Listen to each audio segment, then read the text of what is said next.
Hello student, मैं शिवानी सोलन आपका welcome करती हूँ आपके अपने यूट्यूब चैनल एसएससी बुलेट पर। आज हम इस क्लास के अंदर अगेन एक नया गोल्डन रूल सीखेंगे।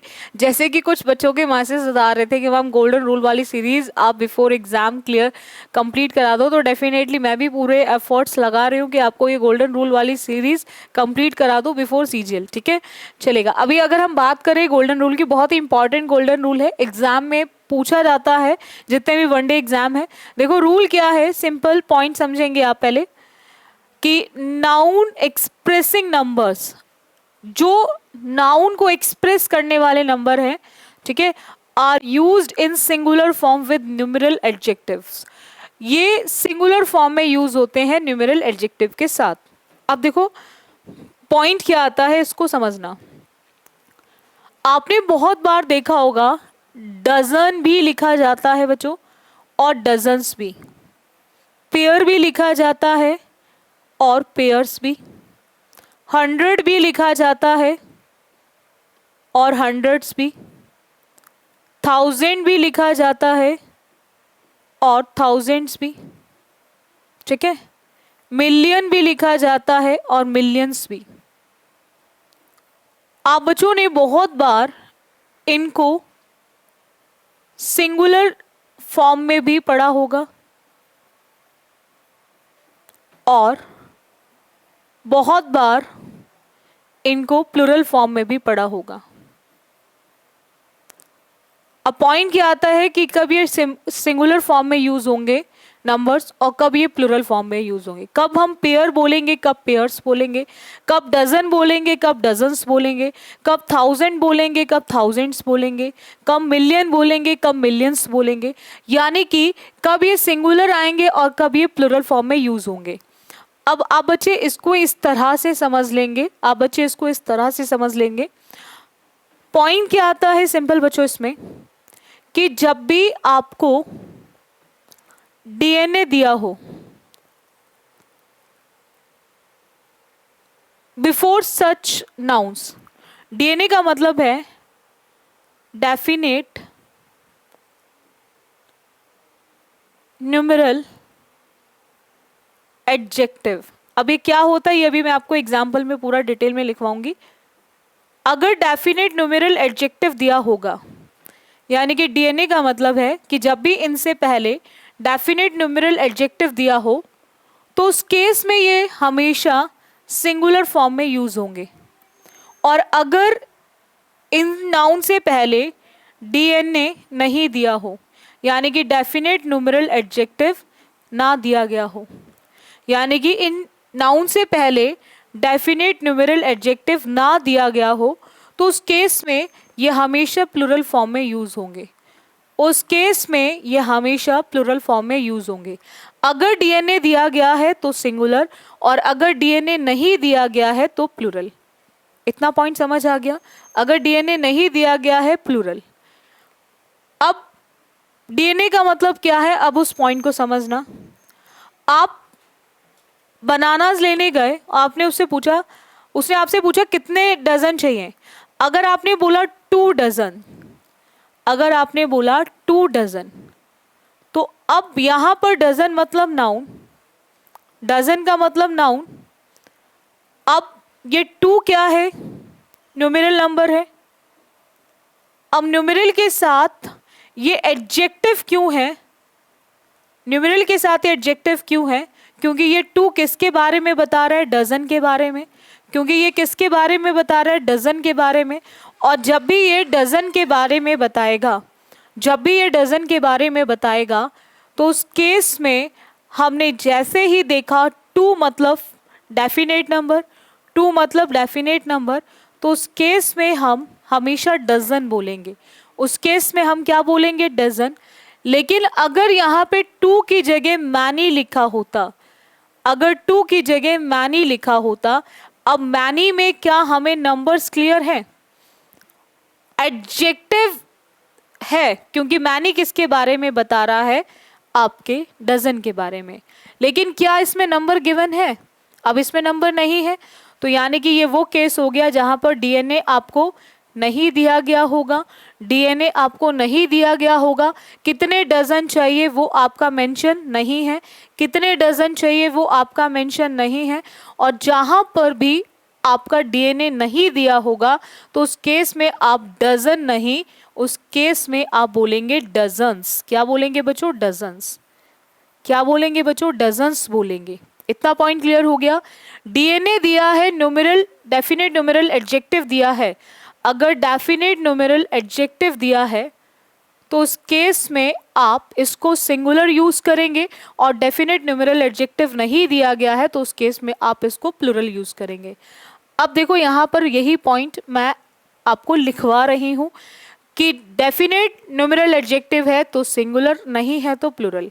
उसके साथ साथ एक पॉइंट और होता है, जब ये प्लूरल फॉर्म में यूज होंगे तो ये अपने साथ लेकर आते हैं प्रीपोजिशन ऑफ। ये अपने साथ बच्चों लेकर आते हैं प्रीपोजिशन ऑफ, यानी कि इनके साथ प्रीपोजिशन ऑफ का यूज होगा। अब इसमें एक एक्सेप्शन है। वो एक्सेप्शन क्या है बच्चों? जब भी आप बात करेंगे पेयर वर्ड की, तो पेयर के केस में चाहे सिंगुलर हो पेयर या फिर प्लूरल हो, सिंगुलर मतलब डीएनए दिया हो और प्लूरल मतलब डीएनए ना दिया गया हो, पेयर अपने साथ हमेशा प्रीपोजिशन ऑफ को लेकर आएगा। पेयर अपने साथ हमेशा प्रीपोजिशन ऑफ को लेकर आएगा। पेयर अपने साथ हमेशा प्रीपोजिशन ऑफ को लेकर आएगा, चाहे डीएनए दिया हो या फिर ना हो, पेयर हो या पेयर्स हो, पेयर हो या पेयर्स हो, इसके साथ आप हमेशा यूज करेंगे प्रीपोजिशन ऑफ का। पॉइंट क्लियर हो गया? तो ये आपका एक्सेप्शन है।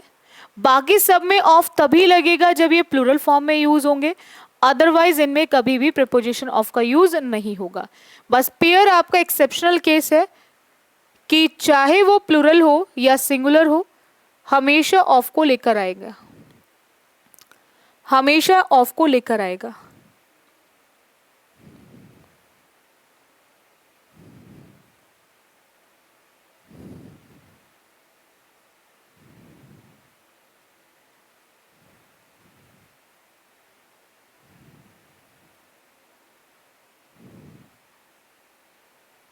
उतार लेंगे आप बच्चे?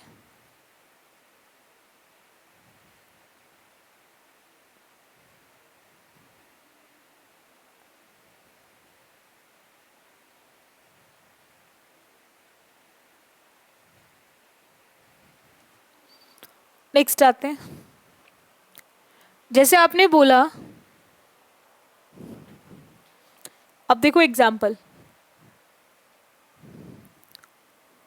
He has given me 2 pairs of shoes। अब यहां पर बच्चों अगर मैं बात करूं, यहां पर अगर मैं बात करूं पेयर की, तो ये 2 किसके बारे में बता रहा है? पेयर। तो इट मीन्स ये डीएनए का काम कर रहा है, डेफिनेट न्यूमेरल एडजेक्टिव का काम कर रहा है। और जब डेफिनेट न्यूमेरल एडजेक्टिव होगा तो फिर हम पेयर्स नहीं, पेयर का यूज करेंगे।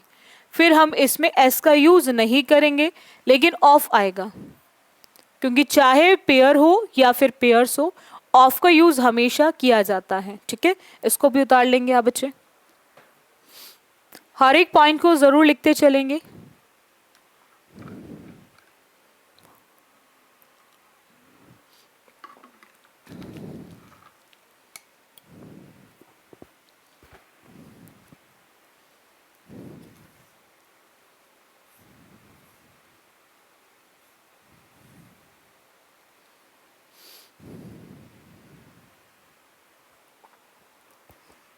नेक्स्ट आते हैं। जैसे आपने बोला आई हैव, एक और देखेंगे, I have bought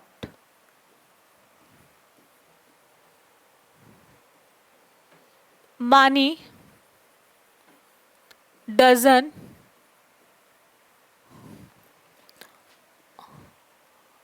of bananas.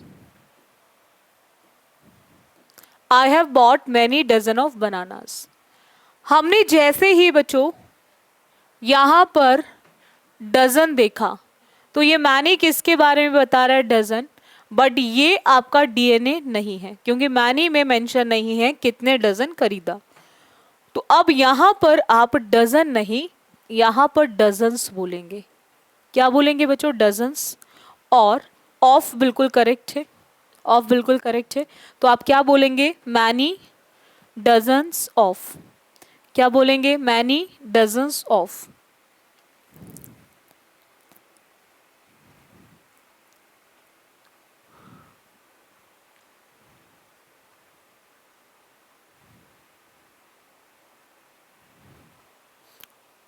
Next आते हैं बच्चों।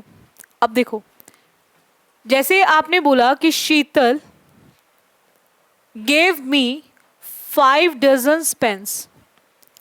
अब डजन से पहले 5 लिखा हुआ है। 5 हमारा क्या है बच्चों, डीएनए। 5 हमारा क्या है, डीएनए, क्योंकि 5 किसके बारे में बता रहा है, डजन यानी कि नाउन। और जैसे ही डीएनए देखोगे तो आप यहाँ पर डजन्स का यूज नहीं करोगे, इसीलिए आपका इनकरेक्ट है।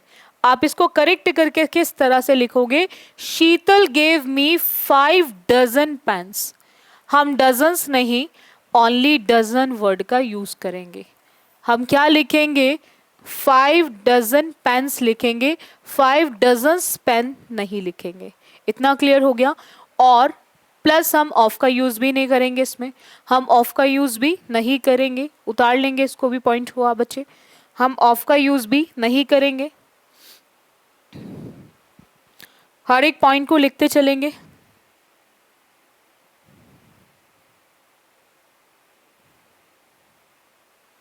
नेक्स्ट आते हैं बच्चों, 2 lakhs people attended the ceremony। अब यहां पर पीपल से पहले 2 lakhs लिखा हुआ है। 2 अगेन डेफिनेट न्यूमेरल एडजेक्टिव है, तो ये 2 किसके बारे में बता रहा है, लैक्स के बारे में। तो डेफिनेट न्यूमेरल एडजेक्टिव है तो हम एस और एस का यूज नहीं करेंगे, इसीलिए हमारा क्या है, इनकरेक्ट। हम 2 के साथ लिखेंगे lakh. 2 lakh people attended the ceremony. ठीक है। और डीएनए जैसे ही आएगा ऐसे ही हम इस यूज करेंगे एस और ईएस के बिना। तो हम यहाँ पर LAKH लिखेंगे, LAKHS का यूज नहीं करेंगे। इतना क्लियर है, डाउट है किसी को यहाँ तक? नेक्स्ट आते एक और क्वेश्चन देखेंगे। Lakhs of people attended the ceremony. हमने जैसे ही लैक्स से पहले कोई भी डेफिनेट न्यूमेरल एडजेक्टिव नहीं देखा, डीएनए नहीं देखा, तो वहां पर हम लैक नहीं लैक्स का यूज करेंगे। हम लैक नहीं लैक्स का यूज करेंगे और लैक्स के साथ हम लिखेंगे ऑफ। लैक्स के साथ लिखेंगे हम ऑफ। तो क्या होगा, lakhs of people attended the ceremony. हम वहां पर ऑफ का यूज करेंगे लैक के बाद। हम क्या लिखेंगे, lakhs of people attended the ceremony. Point clear हो गया। तो जहां पर भी आपको डीएनए नहीं दिया गया होगा बच्चों, तो वहां पर आप इन नाउन में यूज करेंगे एस और ईएस। इन नाउन में यूज करेंगे एस और ईएस। जैसे एक और देखो example, he has bought 2 dozen of eggs to make omelettes for dinner but I do not like eggs at all. ठीक है। अब यहां पर क्या दे रखा है, 2 डजन। अब 2 किसको बता रहा है, डजन। डजन मतलब नाउन और 2 मतलब डीएनए, डेफिनेट न्यूमेरल एडजेक्टिव। और जैसे ही आप डेफिनेट न्यूमेरल एडजेक्टिव को देखेंगे बिफोर नाउन, तो वहां पर हम डजन्स नहीं लिखेंगे, जो बिल्कुल सही है। लेकिन जब डेफिनेट न्यूमेरल एडजेक्टिव नहीं होगा तो ये नाउन सिंगुलर फॉर्म में यूज होगा, जो बिल्कुल सही दे रखा है, बट उसके साथ हम ऑफ का यूज नहीं करेंगे। तो यहां से हमें ऑफ को हटाना पड़ेगा, और ऑफ को हटाना पड़ेगा तो इट मीन्स हमारा आंसर ऑप्शन क्या हो जाएगा, फर्स्ट। हम बोलेंगे he has bought 2 dozen eggs to make omelettes for dinner but I do not like eggs at all. ठीक है, कि उसने खरीदे 2 दर्जन अंडे क्या बनाने के लिए, ऑमलेट बनाने के लिए, डिनर के लिए, बट मुझे एग्स बिल्कुल भी पसंद नहीं है। ठीक है, तो यहाँ पर जो लिखा जाएगा वो लिखा जाएगा only 2 dozen eggs. 2 dozen eggs का यूज होगा। इतना क्लियर हो गया। हम यूज करेंगे 2 डजन एग्स का यूज करेंगे यहाँ पर, हम ऑफ का यूज नहीं करेंगे क्योंकि हमें कोई भी डीएनए नहीं दिया गया है बिफोर नाउन। और अगर कोई भी डीएनए नहीं दिया गया होगा बिफोर नाउन तो वहां पर हम कभी भी नाउन में एसोरियस नहीं लगाते और उसके साथ साथ हम ऑफ का भी यूज नहीं करते। ये ध्यान रखना है आपको। ठीक है, पॉइंट क्लियर हो गया सभी को। आई होप आपको ये रूल भी अच्छे से क्लियर हो गया होगा। ठीक है, और रेगुलर तैयारी करो, लग के तैयारी करो, बैक टू बैक एग्जाम्स है आपके। और बाकी जिन स्टूडेंट्स ने अभी तक चैनल को सब्सक्राइब नहीं किया है वो सभी बच्चे सब्सक्राइब कर ले। बैक टू बैक एग्जाम है आपके, तो आप सब्सक्राइब ज़रूर कर ले ताकि लग के तैयारी कर सको आप और हर क्लास का नोटिफिकेशन मिल सके, ताकि आपको मुझे मैसेज या फिर कॉल की ज़रूरत ना पड़े कि मैम ये वाली क्लास नहीं हो रही है यूट्यूब पे, ये वाली क्लास नहीं हो रही, बिकॉज हर क्लास आपको दी जा रही है यूट्यूब पे। बाकी जिन स्टूडेंट के मैसेज आ रहे हैं, कॉल आ रहे हैं फॉर ऑनलाइन बैच, तो मैं उन स्टूडेंट को बता दूं कि ऐप ऑलरेडी लॉन्च हो चुका है लास्ट वीक ही एसएससी बुलेट का, तो आप प्ले स्टोर पे जाकर ऐप डाउनलोड कर सकते हैं एसएससी बुलेट का। बाकी हर वीडियो के डिस्क्रिप्शन में जाकर आप फर्स्ट लिंक मिल जाएगा आपको ऐप डाउनलोड करने का, वहाँ से भी डाउनलोड कर सकते हैं। और आपको कोर्स मिल जाएगा, वीडियो बैच मिल जाएगा इंग्लिश स्पेशल, जिसके अंदर आपको बेसिक टू एडवांस चीज़ें कराई गई हैं। और बाकी जो भी क्लासेस आपको अच्छी लगती है उसको लाइक और शेयर कर दिया करो ताकि मैक्सिमम स्टूडेंट्स देख सके। बाकी कुछ स्टूडेंट्स ऑफलाइन के लिए पूछते हैं, तो मैं आपको बता दूं ऑफलाइन की क्लासेस सिर्फ और सिर्फ आपको एसएससी बुलेट की मुखर्जी नगर में ही मिलेंगी। बाकी ऑनलाइन बैच आप कहीं भी बैठ के ले सकते हो, तो उसके लिए आपको बस ऐप डाउनलोड करना है। आज के लिए इतना रखिए। Thank you student for the session. बाकी करते हैं हम नेक्स्ट क्लास में।